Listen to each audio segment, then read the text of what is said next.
Alors c'est une maison en pleine nature, très sauvage, en contact de manière brute. Il y a quelque chose de très rocailleux et brut dans ce lieu, magnifique. Je suis arrivée sans aucune priorité, sans aucun projet précis, et ceci volontairement. Je voulais rester ouverte et souple à ce qui m'attendait. J'ai besoin de passer par l'étape croquis, retrouver des photographies, faire quelques aquarelles. Et puis je suis en train de me rendre compte que les 2 prochaines peintures sont en train de se monter ensemble, en fait. Mon idée, c'était d'arriver, de monter des châssis, tendre les toiles dessus. Et ce travail de préparation des châssis, des toiles, a permis très concrètement de rentrer dans le travail et de commencer à projeter des idées, des images. Et si dans un premier temps, j'imaginais me diriger vers le contexte de cette maison, qui est fascinant, j'ai préféré me tourner vers un autre lieu, un autre voyage qui m'a beaucoup marqué, Agrigente.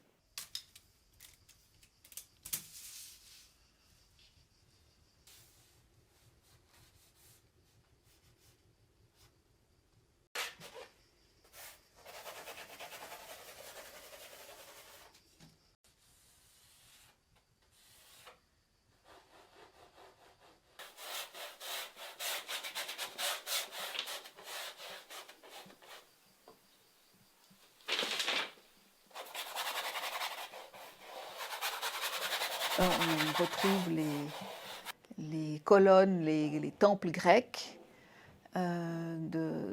qui sont absolument majestueux.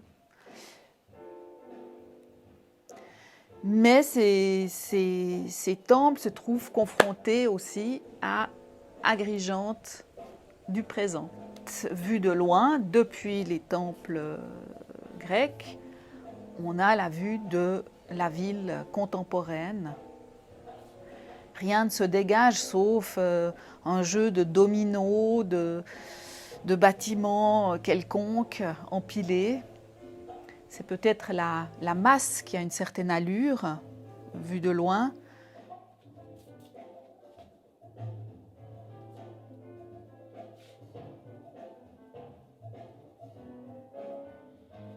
Donc moi, j'ai beaucoup été frappée par cette rencontre entre le passé et le présent.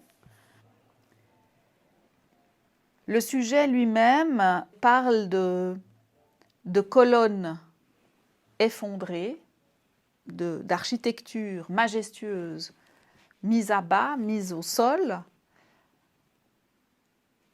traversée par l'usure du temps.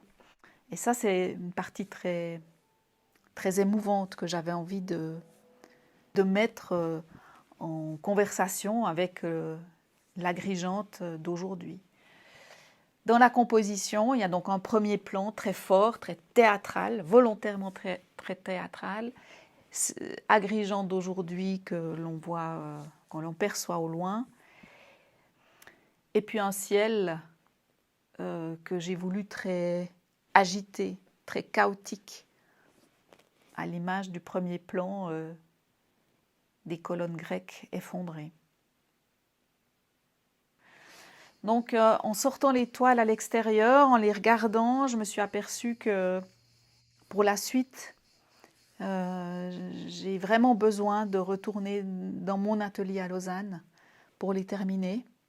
Donc, j'ai commencé à faire les projets suivants. Et donc, je vais rentrer certainement avec des peintures non terminées.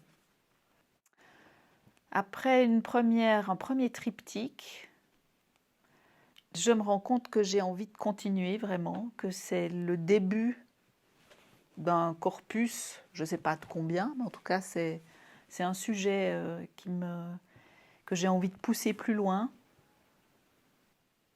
La peinture que je fais aujourd'hui, c'est une façon de décrire le temps. Et c'est peut-être ce qui est particulièrement émouvant face à ces vestiges. Qu'est-ce qu'on va laisser? Quelle trace? Et en tant que peintre, évidemment, la trace, c'est quelque chose. C'est quand même l'empreinte de la main sur la paroi de la grotte, forcément.